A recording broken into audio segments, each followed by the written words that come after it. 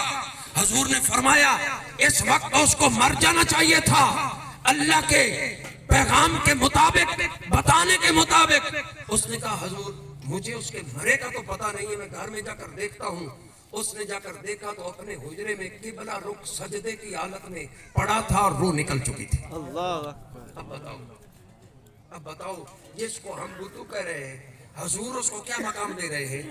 تو اور میں ایک دوسرے کے بارے میں نہیں جانتے اللہ نے کس کے مقدر میں جنت لکھی ہے، کس کے مقدر میں جہنم لکھی ہے، کس کا خاتمہ ایمان پہ ہوگا، کس کا خاتمہ ایمان کی بربادی پہ ہوگا، کس کو جاتے ہوئے کلمہ نصیب ہوگا، کس کو کلمہ نصیب نہیں ہوگا، کون کس حالت میں مرے گا.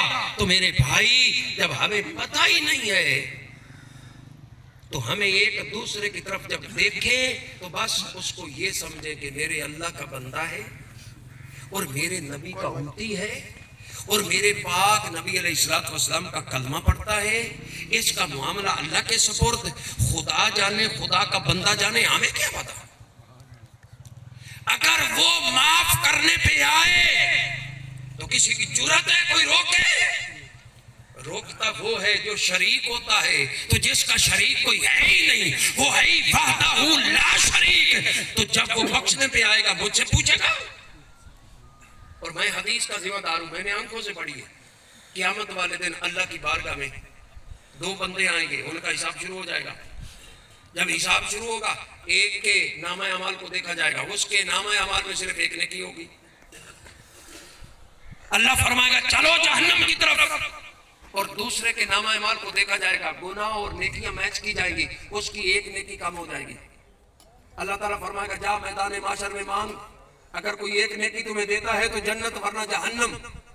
وہ بیچارہ بھاگے گا، ماں کے پاس انکار، باپ کے پاس انکار، بہن بھائی انکار، بیوی بھی دور. کون دیتا ہے نیکی؟ نفسا نفسی کا عالم. آگے سے وہ بندہ جا رہا ہے جس کے پاس ہے ہی ایک، کہے گا بھائی کدھر؟ ایک نیکی لینے جا رہا ہوں، اگر مل گئی تو جنت میں چلا جاؤں گا، نہ ملی تو جہنم میں. وہ کہے گا اچھا میرے پاس ہے ہی ایک، تو بچنا، تو یہ تو لے جا، اور میں تو پھر جا ہی رہا ہوں نا جہنم میں، تو جنت میں جا. میرا ایک بھائی تو بچے. وہ واپس پلٹے گا تو اللہ فرمائے گا آج کے دن تمہیں کس نے نیکی دی؟ تو وہ عرض کرے گا مالک جس کے پاس ایک ہی تھی، اس نے کہا اے اللہ کے بندے جا میری نیکی ایک لے جا، تو بچ، میں تو جا رہا ہوں نا. اللہ فرمائے گا اس کو بھی بلاؤ. تو وہ واپس آئے گا جس کے پاس اب بچی بھی نہیں نیکی. اللہ فرمائے گا اے میرے بندے تو نے میرے بندے کو جہنم سے بچایا، اس کو نیکی دی اور جنتی بنایا، اب میں بے نیاز ہوں، جا میں نے تمہیں اس نیکی دینے پہ اور میرے بندے کو بچانے پہ تمہیں معاف کیا، تو بھی اس کے ساتھ جنت میں. تو بتا کون اس کو روکے؟ جب وہ معاف کرنے پہ آئے ایسے کرتا ہے. اور میں اس حدیث کا ذمہ دار ہوں. جنگل میں دو بندے جا رہے ہیں، ایک کے پاس پانی کا مشکیزہ چھوٹا ہے، دوسرے کے پاس تھوڑا سا بڑا ہے سائز میں. اور جس کا چھوٹا تھا اس کا پانی ختم ہو گیا، جس کا بڑا تھا اس کے پاس تھا. اور چھوٹے والا جو تھا پیاس کی شدت بڑی، اور بڑے والے کے پاس بھی تھوڑا سا تھا، زیادہ نہیں تھا، ایک وقت پینے کے لیے تھا. اور وہ پیاس سے گر گیا اور مرنے کے قریب. جب اس نے دیکھا کہ بالکل یہ مرنے کے قریب ہے، پھر اس نے سوچا اللہ اکبر. اس نے کہا اگر اس کو نہیں پلاتا یہ مر جائے گا، میرے پاس تو ہے نا. قیامت والے دن مالک نے پوچھ لیا تو اس کو پلا دیتا نا، تیری جان کا محافظ تو میں ہوں نا، چاہتا تو تمہیں بچا لیتا. اور تو نے یہ کیا کیا؟ میرا بندہ تیرے سامنے مرتا رہا اور تو نے میری ذات پہ بھروسہ نہ کیا اور پانی پہ بھروسہ کیا. اگر اس کو پلاؤں تو میں مر جاؤں گا. اس نے اس بھائی کو پانی پلا دیا، وہ ٹھیک ہو گیا. جب ٹھیک ہو گیا اب اس کے پاس تو بچا نہیں تھا. اس نے کہا مالک مارنا ہے تو مار دے، بچانا تو بچا لے. میں نے تیرے بندے کی جان بچائی ہے، تیرے ڈر سے اب تیری مرضی ہے. تو اللہ تعالیٰ نے بادل بھیج دیا اور بادل ان کے اوپر آ کے برسا. دونوں منزل تک بھی پہنچ گئے, پانی بھی پیتے گئے. اور جب قیامت والے دن حضور علیہ الصلوۃ والسلام نے اپنے صحابہ کو یہ بات سنائی, جب وہ اللہ کی بارگاہ میں آئیں گے, اور جس کو پانی پلایا تھا وہ نیک تھا اور جس نے پلایا تھا وہ گناہگار تھا. پینے والا نیک, پلانے والا بدنیک. تو وہاں جو فیصلہ ہوگا, پلانے والے کو اللہ فرمائے گا جہنم میں, اور پینے والا تو نیک تھا, اللہ فرمائے گا جنت میں. تو جب وہ جانے لگے گا تو آگے دونوں کی ملاقات ہو جائے گی. وہ جب چہرہ دیکھے گا تو پہچان لے گا. وہ کہے گا بھائی کدھر؟ وہ کہے گا جنت میں. تو کدھر؟ میں جہنم میں. وہ کہے گا ہاں پانی جنگل میں نے پلایا تھا نا, تمہیں پلایا تھا, اب تو جنت میں جا رہا ہے. تو اللہ تم پہ راضی ہے تو جا رہا ہے. تو میرے لیے بھی اللہ کی بارگاہ میں عرض کر دے مالک, اس نے میری جان بچائی تھی تیرے لیے, تو آج اس کو معاف فرما دے. تو وہ واپس پلٹے گا, مالک یہ جو بندہ ہے نا تیرا جو جہنم کی طرف جا رہا ہے, اس نے جنگل کے اندر میری جان بچائی تھی, تو مالک تو اس کو معاف فرما دے. تو اللہ فرمائے گا جا, میرے اس بندے کی دعا پہ میں نے تمہیں بھی معاف فرما دیا. تو جب وہ معاف کرنے پہ آتا ہے تو نہ وہ مجھ سے پوچھے گا نہ تم سے پوچھے گا. تو ہمیں ایک دوسرے کے بارے میں گمان اچھا رکھنا چاہیے, گمان اچھا رکھنا چاہیے. غور کر دوسری حدیث پاک, اللہ اکبر. ہم بظاہر دیکھتے ہیں اس کی ایسے لچھا نے ایسی کر دیتے ہیں, پھر فتویٰ لگاتے ہیں, پھر اس کا فیصلہ کر دیتے ہیں. قصاب گوشت بیچنے والا ایک عورت پہ عاشق تھا اور اس تاڑ میں تھا کہ کہیں مجھے یہ تنہائی میں ملے. اور ایک دن وہ گوشت بنا رہا ہے, وہی عورت نکلی شہر سے جنگل کی طرف, اور درمیان میں جنگل تھا, آگے دوسرا شہر تھا, ادھر جانا چاہتی تھی. اس نے کہا ہاں اکیلی ہے جاتا ہوں. وہ چھوڑا, پیچھے بھاگا, جنگل میں جا کر اس کی کلائی کو پکڑ لیا. پتہ ہے کتنی دیر سے تیرے عشق میں تڑپ رہا ہوں. اس نے کہا مجھے تو پتہ نہیں. اس نے کہا پھر اب تو میں نہیں چھوڑوں گا. اس نے کہا تو نہ چھوڑ مجھے, مگر ایک بات بتا, جس اللہ نے تمہیں اور مجھے پیدا کیا ہے اور جس کی بارگاہ میں ایک دن ہم نے حاضر ہونا ہے, صرف اتنا بتا کہ وہ اللہ دیکھ رہا ہے یا نہیں. واہ واہ واہ, سبحان اس نے کہا دیکھ رہا ہے. اب کہتا نہیں دیکھ رہا تو کافر ہوتا تھا, دیکھ رہا ہے. اس نے کہا پھر دوسری بات میری یہ, اس کے بعد جو مرضی کر, یہ بتا اس سے ڈرتا ہے کہ نہیں ڈرتا. اب کون کہتا میں اللہ سے نہیں ڈرتا, ختم ہو جائے گا معاملہ. کہتا ہے ہاں اللہ سے ڈرتا بھی ہوں, اللہ دیکھ بھی رہا ہے. اس نے کہا پھر اب بتا کیا کرنا ہے. بازو چھوڑا, پیچھے کو ہٹا, آنکھوں میں آنسو آ گئے, کہنے لگا میرا اللہ دیکھ بھی رہا ہے اور میں اللہ سے ڈرتا بھی ہوں. تو میری بہن ہے, معاف کر دے, اللہ بھی مجھے معاف کرے. جا, میں تو تیرے قریب ہی نہیں جاؤں گا. اب وہ عورت تو چلی گئی شہر کی طرف, یہ رہ گیا جنگل میں اکیلا. بھاگ کر آیا تھا عشق میں, اللہ اکبر. تو پیاس بڑی لگ گئی, تو اچانک ایک بندہ آیا, چہرے پہ بڑا نور تھا, رونق تھی. پوچھا کون ہے؟ اس نے کہا اس دور کے نبی کا امتی اور قاصد ہوں, اور ان کا پیغام لے کر جا رہا ہوں کسی کے پاس. اچھا, بڑا نیک بھی ہے اور نبی کا صحابی بھی ہے اور اس کی زیارت بھی کی ہے, اس کا قاصد بھی ہے, ایک نبی کی اطاعت میں جا رہا ہے. میں مر رہا ہوں پیاس سے, میرے لیے دعا کر دے, اللہ مجھے پانی دے دے. نہ وہاں کوئی نل, نہ کوئی چشمہ, نہ کوئی آبشار, نہ کوئی بادل, اور جناب علی پانی مانگ رہا ہے. تو اس نیک, جو نیک ہوتا ہے, جتنا نیک ہوتا ہے اتنا وہ عاجز بھی ہوتا ہے. اس نے کہا میں تو گنہگار ہوں, تم دعا کرو. اس نے کہا تم کرو. اس نے کہا تم کرو. اس نے کہا چلو چھوڑو, بات پردے میں رہنے دے, ہم دونوں مانگتے ہیں. تو وہ جو زنا کی نیت سے آیا تھا جنگل میں, اس نے بھی کہا یا اللہ پانی. وہ جو نیک تھا اس نے بھی کہا یا اللہ پانی. تو بادل آ گیا, اوپر آ کے برسا, دونوں نے ایسے پیا اور گرمی کی شدت بھی ختم ہو گئی. تو آگے چلے تو ایک نے اس طرف جانا تھا, دوسرے نے اس طرف جانا تھا. اب وہ جو قصاب تھا وہ کہنے لگے ہیں